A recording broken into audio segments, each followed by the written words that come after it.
no livro Perturbações Espirituais, a gente está em meio a algumas explicações dadas pelo espírito Macário, em que ele vinha falando, né, das condições em que o mundo vem enfrentando, né, diante desse processo de transição planetária. E, especificamente, a gente parou no ponto em que ele falava de alguns nuances das diferentes religiões, né, formas de religiosidade, mostrando que, no fundo, a essência de todas elas é o amor, é a caridade, é o acolhimento incondicional, independente de quem seja, do que seja a ser feito, que é praticar o bem com amor, ser caridoso. E só voltar aqui o parágrafo de cima, para a gente pegar no contexto e continuar, né?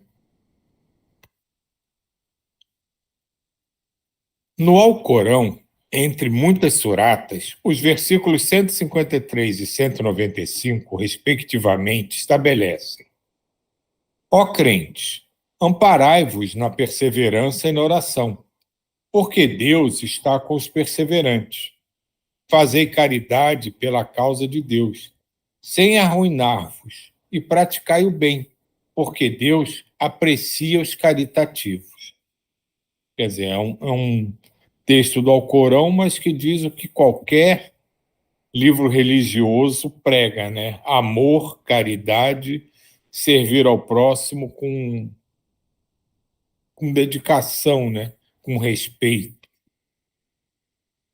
Como se pode entender que palavras tão claras, perfeitamente coerentes com os ensinamentos de Jesus, sejam utilizadas para matanças grotescas de crianças, adultos, idosos, saudáveis e enfermos, em espetáculos que levariam ao delírio as sociedades ociosas da antiga Roma, nos seus festivais fúnebres e sangrentos? Mas não é de estranhar, mas não é de estranhar-se a lamentável ocorrência, porque não há muito as odiendas cruzadas dizimaram e foram dizimadas em incontável número de vítimas, que se acreditavam portadoras da verdade e, ocultando sentimento escusos, abandonaram a Europa para destruir os conquistadores da sepultura vazia de Jesus Cristo. Por quantos séculos a Santa Inquisição impôs a ignorância e a brutalidade, a ferro e fogo, sob os impulsos das mais vis paixões terrestres, sem o menor vínculo com Jesus, em cujo nome assinalavam e perseguiam com crueldade inimaginável. Aqui só vou fazer uma paradinha, porque eu achei muito interessante essa coisa aqui que ele falou, os conquistadores da sepultura vazia de Jesus. Né, como ele assim sutilmente ele coloca a inutilidade de nos prendermos a coisas materiais do mundo aqui na Terra, né? Então se criou na época das Cruzadas, né, uma disputa pelo local santo, né, entre aspas, né, onde Jesus teria vivido, sido crucificado, mas que parando para analisar, né, e ouvindo com atenção o que está sendo dito no texto, não tem de fato o menor valor, porque a presença real do Cristo não está ali no local físico, mas na emoção, no sentimento, na vontade que emana dos corações que compactuam com Ele a ideia de amor incondicional, de amor universal, de fraternidade entre todos os povos. E da mesma forma, fala na Santa Inquisição que, se revestindo, né, falsamente de necessidades religiosas, visava apenas poder e riqueza. manutenção de um status adquirido através da deturpação das mentalidades ao longo do tempo.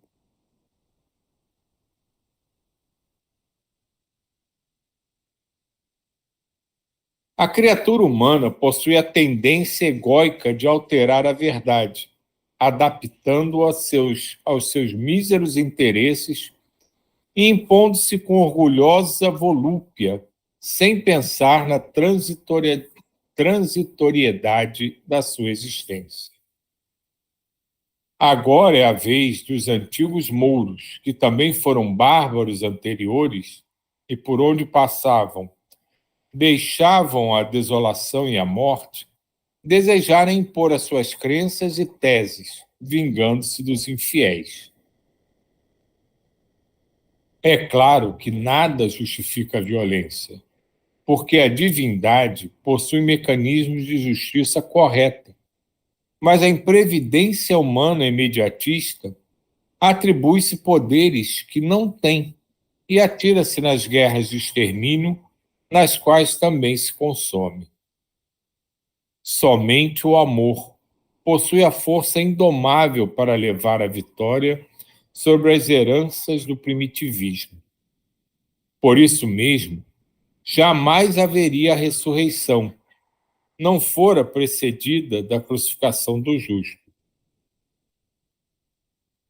Este é um momento de calvário para os descendentes do amor de Jesus, necessitando que a vitória sobre o egoísmo e seus famigerados membros se imponha mediante a compaixão e a caridade.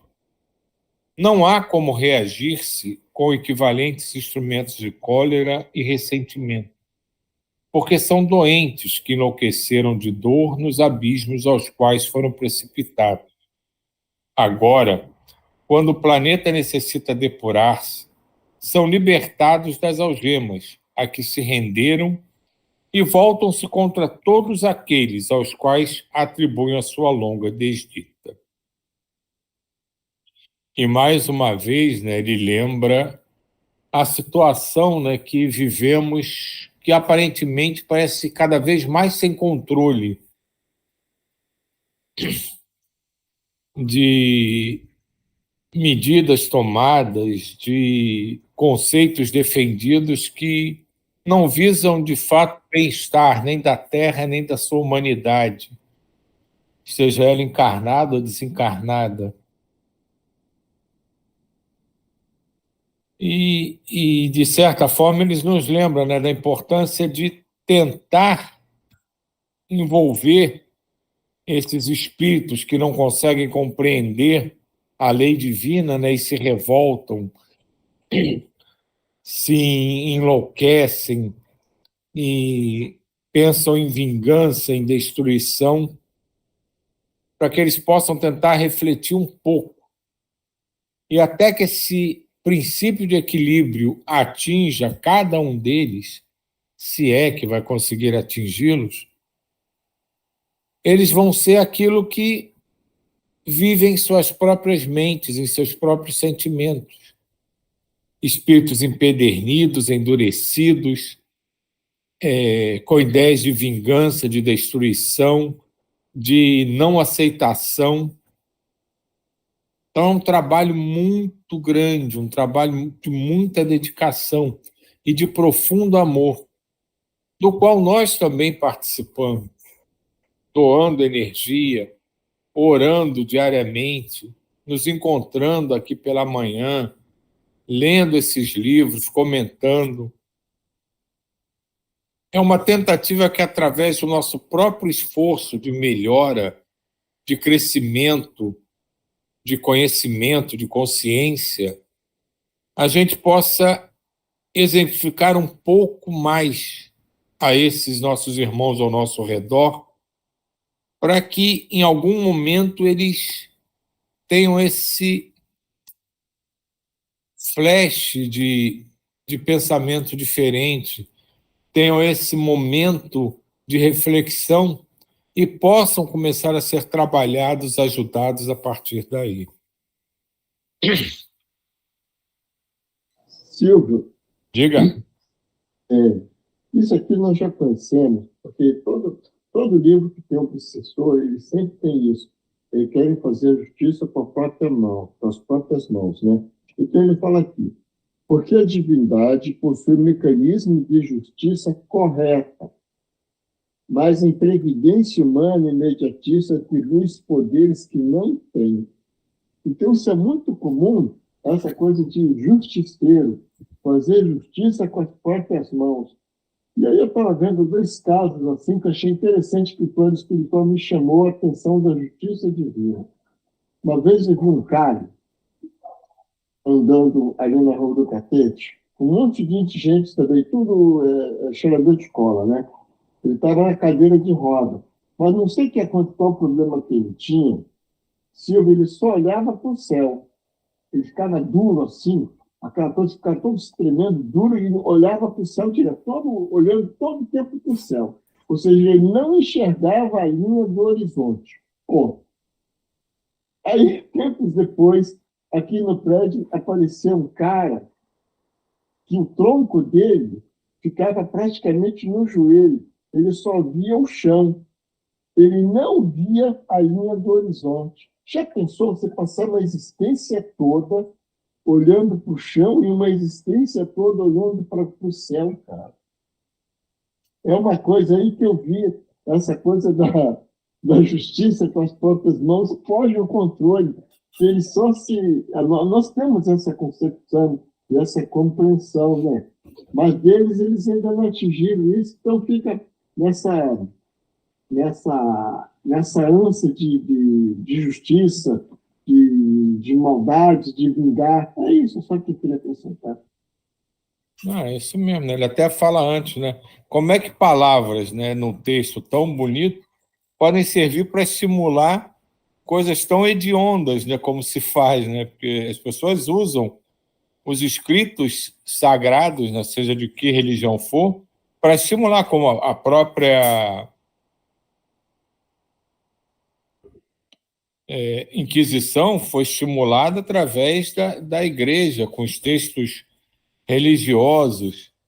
E tudo isso, né, acontece com textos que dão as ideias simples e claras, né, bem claras até, né, eles chamam atenção para isso, do que deve ser feito, e a gente, né, a gente que eu digo, a humanidade, consegue deturpar a coisa de uma forma para usar em seu interesse.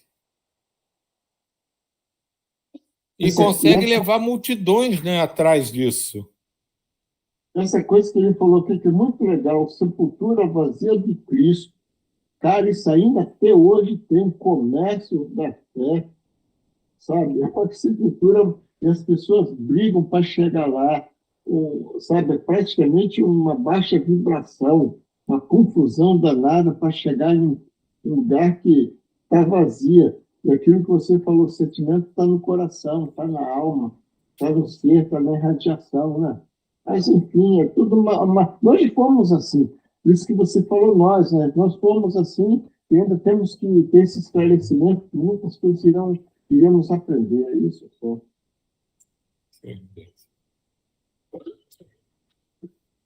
Nos arraiais do Espiritismo, encontram-se renascidos, na atualidade, muitos daqueles equivocados justiceiros que se utilizaram da mitra e do poder da religião para dar vazão aos impulsos conflitivos e à própria inferioridade.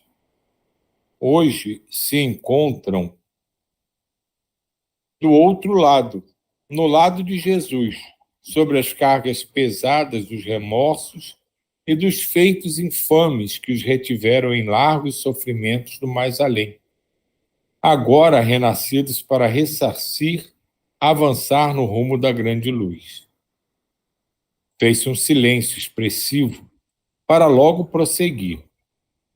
Unindo-se os irmãos muçulmanos e judeus, banidos do Ocidente, pelas religiões dominantes, que os responsabilizavam por crimes que são da criatura humana e não apenas de uma ou de outra raça, organizaram-se para o desforço e estão em ação.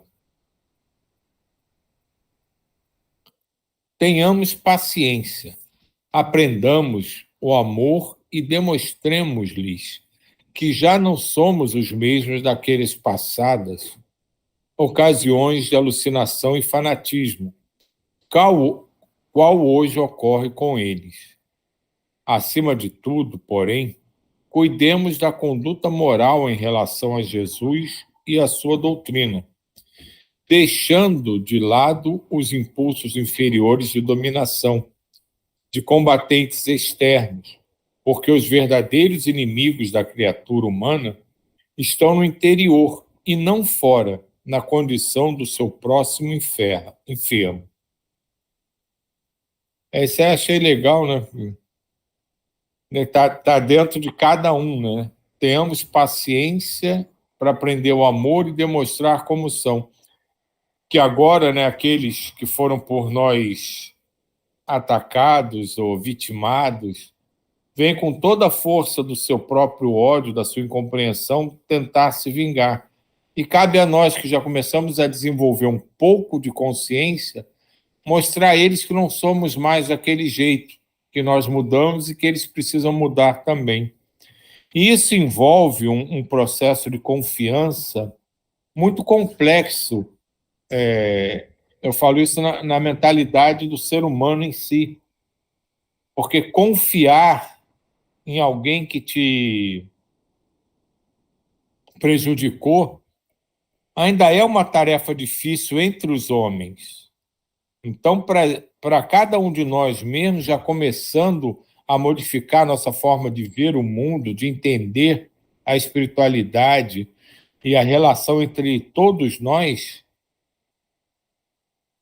ainda é muito difícil para aqueles que se creem vítimas aceitarem que o seu antigo algoz está lhe estendendo a mão ou agora quer lhe fazer bem.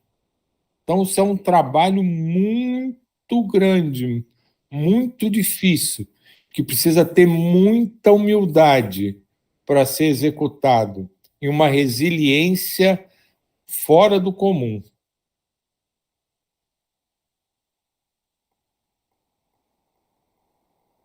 Indispensável que os espíritas, compreendendo o que vem ocorrendo, unam-se, desculpem-se, permitam-se o direito de serem perfeitos em processos de aprimoramento, atraindo para as suas fileiras os desencarnados que ora se lhes apresentam como inimigos, de modo que, não muito distante, esteja o reino dos céus instalado na terra, e todas as ovelhas se encontrem sobre o cajado seguro do seu único pastor.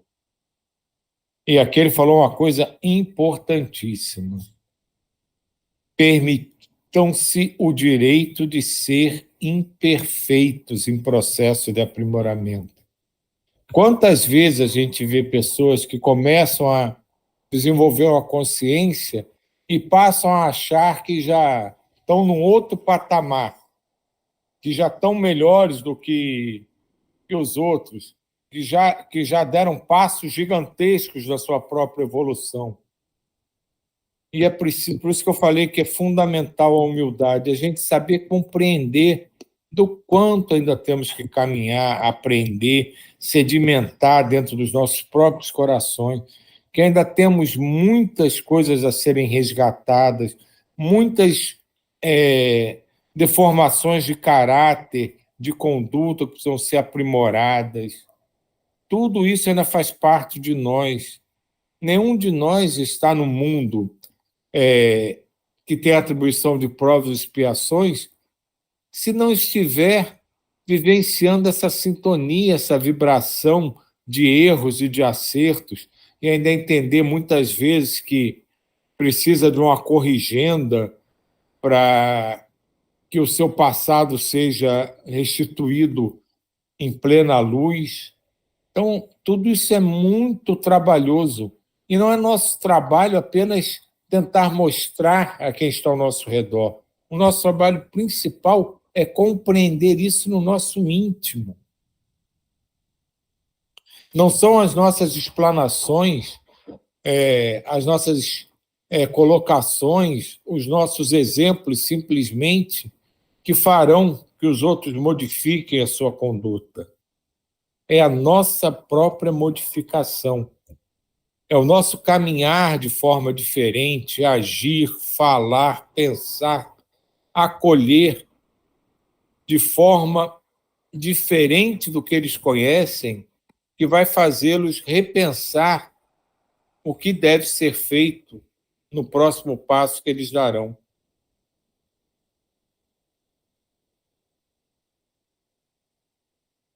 Amanhã, na hora convencionada, estaremos reunidos novamente, a fim de darmos prosseguimento aos nossos abençoados serviços de esclarecimento. Que o Senhor de bênçãos nos conceda sua paz e sua sabedoria, para que possamos agir corretamente em seu nome. Despedimos-nos e nosso grupo rumou na direção da sede em que nos encontrávamos durante o período que vimos narrando. Reflexões profundas dominavam a nossa paisagem mental. Sem a mínima dúvida, somos os semeadores do campo da evolução e sempre retornamos pelos mesmos sítios a fim de realizarmos a colheita. Lamentamos a alucinação e a agressividade dos irmãos que ora investem contra Jesus renascido nas abençoadas lides espíritas. O espiritismo é doutrina tão bela e simples, porque revive a pureza do Evangelho e restaura o amor sublime do amigo incomparável, utilizando-se do anjo da caridade para ser a sua norma de conduta. Trabalha o espírito, a fim de que se redescubra, diluindo as sombras demoradas que nele se encontram, iluminando-se de sabedoria e plenitude. Quando esta doutrina alcançar as paisagens dos corações humanos, o significado psicológico da existência passará a ser a vivência dos seus postulados, qual ocorrera com todos aqueles que se fascinaram pelo Mestre, fosse no período em que esteve conosco na Terra ou após a sua jornada incomparável. Como pôde Francisco de Assis abandonar a opulência, o prazer da juventude, para entregar-se-lhe totalmente e tornar-se, na pobreza extrema, sob o açoite da fome, das enfermidades, do abandono de todos, o embaixador do grande rei, ao descobrir o sentido máximo da existência? Sem dúvida, saturado dos prazeres enganosos, necessitava de algo transcendente que se lhe encontrava no imo, na condição do discípulo amado que veio demonstrar ser possível viver o Mestre integralmente, em qualquer época e lugar do tempo e do espaço. O silêncio que tomara conta de todos nós foi interrompido quando chegamos à nobre instituição, onde pousávamos com a advertência do caroável Dr. Bezerra. Mantenham a mente fixa no amor e no perdão, na caridade e na misericórdia de nosso Pai, a fim de estarmos em condições de receber nossos irmãos equivocados com sentimentos profundos e não apenas com palavras. Olha que grandiosidade, que beleza essa frase do Bezerra de Menezes. Mantenham fixa na mente o amor e o perdão, para que quando aqueles espíritos desarmonizados chegarem, estão sendo recebidos, perceberem só amor, só dedicação, só carinho. Nenhum pensamento diferente desse tipo de sentimento pode ser não apenas demonstrado, mas sentido por nenhum de nós. Porque senão invalida tudo o que a gente está tentando fazer. Não adianta eu chegar próximo a um irmão necessitado e dizer que vou ajudá-lo, protegê-lo, e lá no meu íntimo, bem lá no fundo, está maldizendo o cheiro dele, está pensando se, pô, eu vou fazer isso aqui, mas não vai adiantar nada. Então é quando se entregar na tarefa de amor, se entregar totalmente. Não é só apenas em 100%, é em 1000%, em milhões de por cento.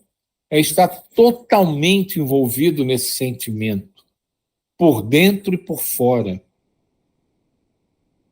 Senão a gente fica naquela eterna máxima, né, do ser e parecer. Nós queremos ser, de fato, trabalhadores do Cristo ou só parecer externamente e carregar dentro de nós ainda mágoa, indiferença e tantos outros sentimentos que já fizeram parte de nós de forma mais forte no passado, mas que ainda estão na presente. Por isso é importante que a nossa luta individual, interna, é tão premente, tão necessária quanto a nossa luta por eles, os nossos irmãos necessitados. Porque se todos não se unirem num único propósito, nós e eles, tudo caminha com mais lentidão, com mais dificuldade. Então, no momento que a gente se une, se senta aqui junto para irradiar, para orar, para pensar positivo, façamos isso com cada partícula do nosso ser, integralmente. E nos esforcemos para manter esse sentimento todo o tempo. Ah, não é possível. Ah, ainda não dá. Sim, isso é uma verdade. Mas façamos o melhor que cada um pode, se esforçando além da conta que imagina ser possível. Pois se nós conseguirmos, será uma grande vitória para cada um de nós, não apenas para os irmãos necessitados aos quais estamos acolhendo.